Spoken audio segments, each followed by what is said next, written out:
Golf course maintenance is it's a combination of mowing, cultural practices, aerating, top dressing, and water management, chemical management, fertility management.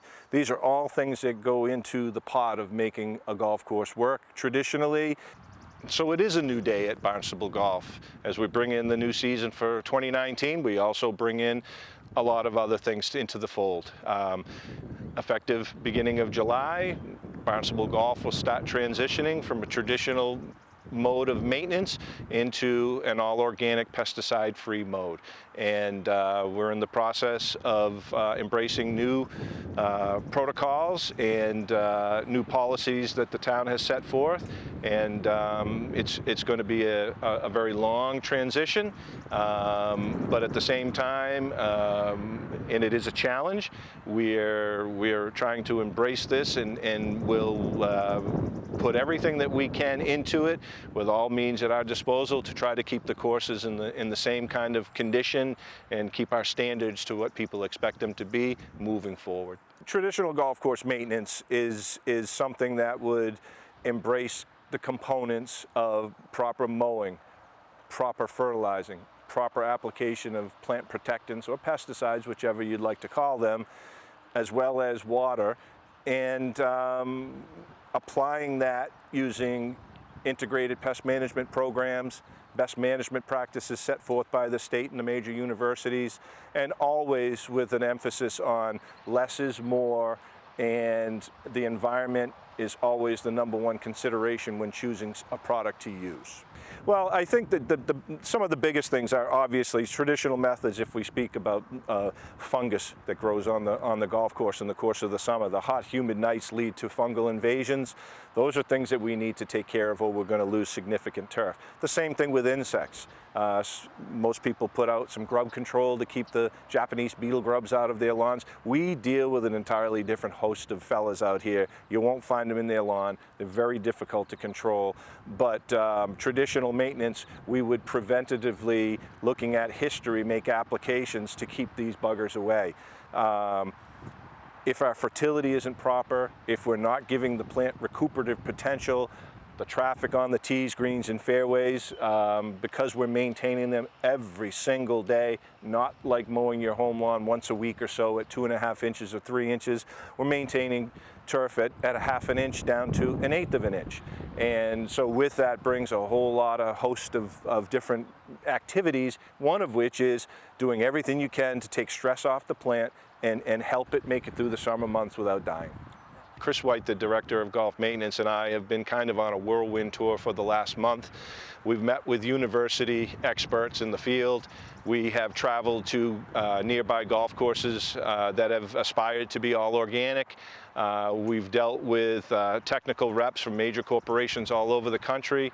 And we've also spent a great deal of time communicating and meeting with Dr. Frank Rossi from Cornell University. He's the nation's foremost leading authority on organic golf course maintenance.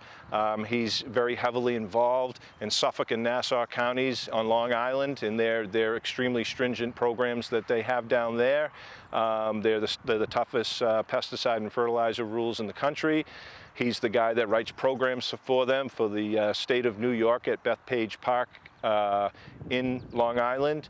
And we've taken all of the research that we could find on this and worked together to come up with the protocols that are working for people that are being successful to certain degrees.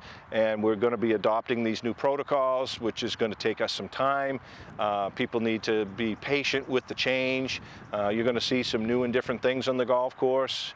This is not this is not a fast transition, but it's something that we're looking at probably is going to take the next 3 years to get where we want to go. The ultimate reward would be to be able to say we would be the first all-organic or pesticide-free golf course that I think anybody can think of. It is rather unprecedented, and we're going to do everything we can to meet the challenge. I think it's important for people to understand that a number of the new practices and programs that we're going to run are going to take time.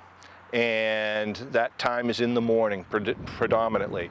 I can see, based upon the frequency, most of the programs are very frequent, where I might spray a fungicide on the fairways once in a month, we will be spraying every week. People need to understand that the sprayers will be out on a regular basis, and that there are going to be numerous times where the back nine is not going to be available to golfers, because we're simply going to have too many different new programs to get into place if we're going to be successful. So again, we ask people to bear with us. It's hard to schedule these things. If we say we want to spray an organic fungicide on the fairways on a Wednesday and it pours out that day, we can't do it. But Thursday we might have to do it, and we might have to displace some golfers, and that's something that we've never done traditionally, and we've always tried to be out of the way, out of sight, out of mind, and have the golf courses fully accessible at all opportunities. This is something that might change that a little bit. It's all new to us. It's going to take us this summer as a trial and error just to get our feet wet in the program, so to speak. The ultimate goal would be to decrease our footprint, if not eliminate our footprint on the environment, by reducing or eliminating inputs and sticking with an organic protocol that hopefully the town of Barnstable can be a leader now and in the future as to taking a bold step in the name of public safety, in the name of the environment, the groundwater underneath us, and our children and our children's children down the road. You know, nothing said everything was intended to be easy. This is going to be a challenge, and we hope that people will bear with us and cooperate with us, and understand and consider that we're doing a lot of new and different things, but at the end of the day, the purpose is right, the end result is good, and hopefully it'll stimulate other municipalities to consider such an option, and maybe, just maybe, if we're as successful as we hope to be, that private industry will follow us in that same goal.